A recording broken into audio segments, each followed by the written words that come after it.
ಇಲ್ಲ ಇಲ್ಲ ಯಮರಾಜ್, ನಾನು ಇದಕ್ಕೆಲ್ಲ ಒಪ್ಪಲ್ಲ. ನೀವು ಇದೆಲ್ಲ ಮಾಡ್ತಾ ಇರೋ ಧರ್ಮದ ವಿರುದ್ಧ ಆಗುತ್ತೆ. ಹೂನಪ್ಪ, ಅಂತ ಕೆಲ್ಸ ಏನ್ ಮಾಡ್ದೆ ನಾನು? ನೀವು ನಂಗೆ ಶಿಕ್ಷೆ ಕೊಡ್ಬೇಕು ಅಂತ ಇದ್ದೀರಾ. ನಿಮ್ಗೆ ಗೊತ್ತಾನೆ ನಾನು ಆಂಜನೇಯ ಸ್ವಾಮಿಗೆ ಎಂತ ದೊಡ್ಡ ಭಕ್ತ ಅಂತ. ಭಕ್ತನ್ ಗುಣಗಳು ಏನ್ ಕಾಣಿಸ್ತಾನೆ ಇಲ್ಲ. ನಾನು ಪ್ರತಿ ಶನಿವಾರ ಆಂಜನೇಯ ಸ್ವಾಮಿ ಪೂಜೆ ಮಾಡ್ತೀನಿ. ಮತ್ತೆ ಆ ದಿನ ನಾನು ನಾನ್ ವೆಜ್ ನ ಮುಟ್ಟೋದು ಇಲ್ಲ. ಮತ್ ಮಿಕ್ಕಿದ್ ದಿವಸ ಅದೆಲ್ಲ ಸುಮ್ನೆ ತಮಾಷೆಗೆ ತಿನ್ಕೊಂಡು. ಅದೇಪ್ಪ, ನೀನ್ ಸುಮ್ನೆ ತಮಾಷೆ ತಿನ್ಕೊಳ್ಳೋದಿಲ್ಲ, ನಮ್ ಮೇಗಡೆ ರಿಪೋರ್ಟ್ ಕಳಿಸ್ಬೇಕಾಗುತ್ತೆ. ನಿಮ್ಗೆ ಅರ್ಥ ಆಯ್ತಿಲ್ಲ, ನಾನು ಆಂಜನೇಯ ಸ್ವಾಮಿ ಭಕ್ತ. ನೀನ್ ಯಾರ್ ಭಕ್ತನಾರು ಆಗಿರೋ, ನೀನ್ ಮಾಡಿರೋ ಕರ್ಮಕ್ಕೆಲ್ಲ ನಾವು ಶಿಕ್ಷೆ ಕೊಡದ್ರೆ ಬಿಡಕ್ ಆಗೋದೇ ಇಲ್ಲ.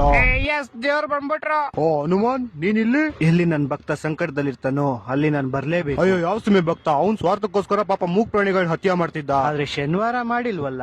ಏನ್ ಹೇಳ್ತಾ ಇದೀರಾ ನೀವು? ಇವ್ನು 18 ವರ್ಷದ ವಯಸ್ಸಿಂದಾನೆ ಪ್ರತಿ ಶನಿವಾರ ನಾನ್ ವೆಜ್ ತಿನ್ನೋದ್ ಬಿಟ್ಬಿಟ್ಟ. ಆ ಕಡೆಯಿಂದ ನೋಡು, ಇವ್ನು ಎಷ್ಟು ಪ್ರಾಣಿಗಳನ್ನ ಕಾಪಾಡೋನೆ. ಸರಿ ತಾನೆ? ಅದಕ್ಕೆ ಯಮರಾಜ್ರೆ, ನಾನು ಇವ್ನ ಶಿಕ್ಷೆನ ಸಮಾಪ್ತ ಮಾಡ್ಬೇಕು ಅಂತ ಇದೀನಿ. ಆದ್ರೆ ಅದನ್ನ ಮಾಡಕ್ ಆಗಲ್ಲ. ಯಾಕಂದ್ರೆ ಇವತ್ತು ಭಾನುವಾರ. ಅಯ್ಯೋ ಹೌದಲ್ವಾ, ನಂಗೆ ಇವತ್ ಜ್ಞಾಪನ ಐತಿ, ಇವತ್ ಭಾನುವಾರ. ಅದಕ್ಕೆ ನಾವ್ ಇವ್ನಿಗೆ ಚಾವಟಿ ಹೊಡಿಯಕ್ ಆಗಲ್ಲ. ಮತ್ತೆ ಮೋಸ್ಟ್ಲಿ ನಾನು ಇವತ್ತು ಚಾವಟಿ ಹಿಡಿದ ತಪ್ಪಿಸ್ಕೊಂಡೆ ಅನ್ಸುತ್ತೆ.